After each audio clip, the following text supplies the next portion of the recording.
नमस्कार दोस्तों, संस्कार एकेडमी टकरावत यूट्यूब चैनल में आपका हार्दिक स्वागत है।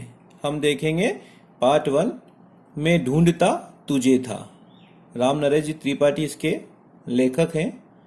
इस कविता में हमें बताया गया है कवि के द्वारा कि कवि प्रभु को खोजने के बारे में यहाँ पे इस कविता में बताया गया है। कवि के द्वारा प्रभु को खोजने के बारे में इस कविता में बताया गया है। कवि कहते हैं, बगीचे व वन में दुनिया के हर कोने में ढूंढने के बाद भी प्रभु के दर्शन नहीं हो पाए। बाद में उनको समझ में आया कि प्रभु को इधर उधर ढूंढने की जरूरत नहीं है। प्रभु तो कण कण में हर जगह व्याप्त है।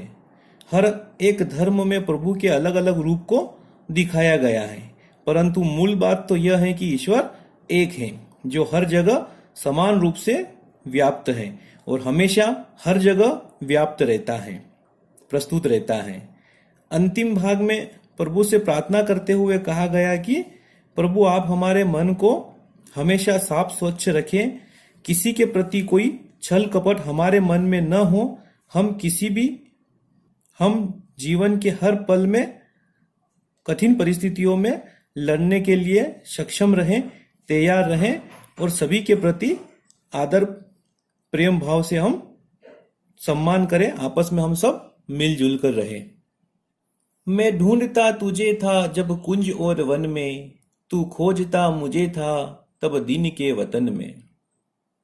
कवि कहते हैं कि हे प्रभु, मैं तुम्हें ढूंढने के लिए हर जंगल, हर वन, हर बगीचे में गया, लेकिन आप मुझे दिन दुखियों के दुनिया में मिले, जहां मैं आपको देख ही नहीं पाया।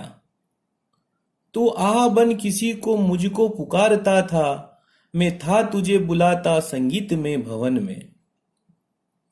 अर्थात किसी की मदद के नाम पर मैंने प्रभु को बुलाया, संगीत में, भजन में मैंने प्रभु को याद किया, वहां पे भी हमने प्रभु को खोजने की कोशिश करी। मेरे लिए खड़ा था दुनिया के द्वार पर तू, मैं बात जोहता था तेरी किसी चमन में। अर्थात कवि कहते हैं कि प्रभु मैं तुम्हारे लिए दुखियों के द्वार पर भी गया, आपको खोजने के लिए मैं दुखियों के द्वार पर भी गया, वहां पे भी मैंने आपको खोजा। हर जगह मैंने आपको ढूंढने की कोशिश करी, लेकिन फिर भी आप कहीं दिखाई नहीं दिए। बनकर किसी के आंसू मेरे लिए बहा तू, आंखें लगी थी मेरी तब मान और धन में। अर्थात किसी की आंखों के आंसू देखकर भी मेरे मन में दया नहीं आई या मुझे प्रभु की याद नहीं आई, और मैं प्रभु को पाने के लिए मान सम्मान, धन दौलत में लगा हुआ था। मुझे ऐसा लगता था कि मान सम्मान, धन दौलत पाने से प्रभु मिल जाएंगे, तो मैं किसी के आंसू पूछने के बजाय मान सम्मान और धन दौलत कमाने में लगा हुआ था।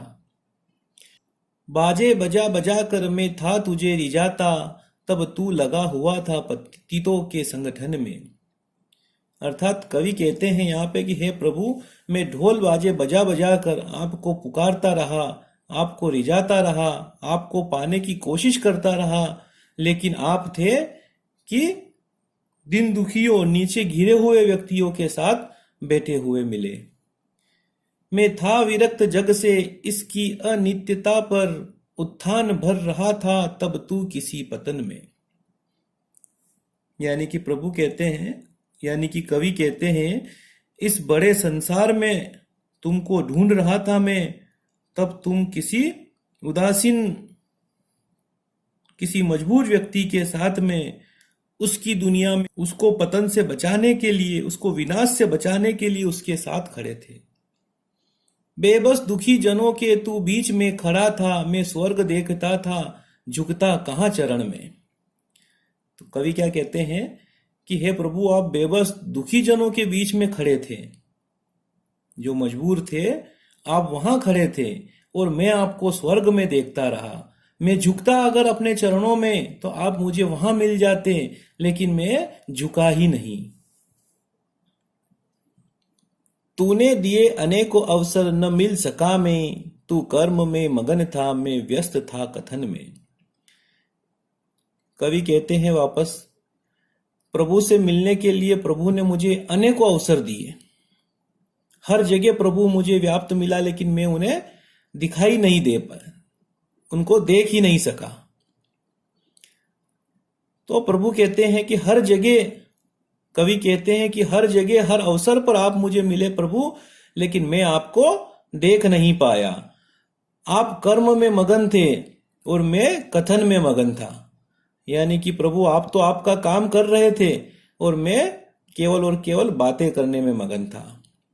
कैसे तुझे मिलूंगा जब भीड़ इस कदर है, हैरान हो के भगवान आया हूं मैं शरण में। कवि यहाँ कहते हैं कि इस दुनिया में इस कदर भीड़ है प्रभु कि मैं कैसे आपको पहचानूंगा, कैसे मैं आपसे मिलूंगा, ये मेरी समझ में नहीं आ रहा है। इसी बात से हैरान परेशान होके मैं आपकी शरण में आया हूं।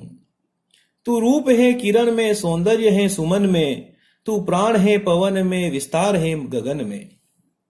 अर्थात कवि को यहाँ पे थोड़ा सा एहसास होने लगा है अब कि प्रभु कहाँ मिलेंगे। तो कवि कहते हैं कि तू रूप है किरण में, यानी कि तुम सूर्य की प्रकाश में हो, सुमन के यानी कि फूलों के सौंदर्य में हो, वायु के रूप में आप हमारे प्राणों में बसे हुए हो, और इस गगन रूपी गगन के रूप में आप हमारे जीवन में बसे हुए हो। तो प्रभु कहाँ कहाँ मिलते हैं हमें? तो कवि कहते हैं कि आप सूर्य की किरणों में हो, फूलों की खुशबू सौंदर्य में हो, पवन के रूप में यानी कि हवा के रूप में आप हमारे प्राणों में बसे हो, इस आसमान के रूप में आप हमारे साथ हमेशा बसे हुए हो। हे दीन बंधु ऐसी प्रतिभा प्रदान कर तू, देखूं तुझे द्रगों में, मन में तथा वचन में। कवि यहाँ पे अब प्रभु से विनती करने लगे हैं कि हे दीन बंधु, यानी कि हे प्रभु, ऐसी प्रतिभा प्रदान कर, ऐसी शक्ति आप मुझे प्रदान करो, ताकि प्रभु मैं आपको दिन दुखियों की आंखों में देख सकूं, मैं उनके मन में आपको महसूस कर सकूं, मैं उनकी वाणी में आपको महसूस कर सकूं, और जब मैं उनको उनके दुख दर्द में आपको महसूस करूंगा तो मैं उनकी सहायता के लिए तैयार रहूं।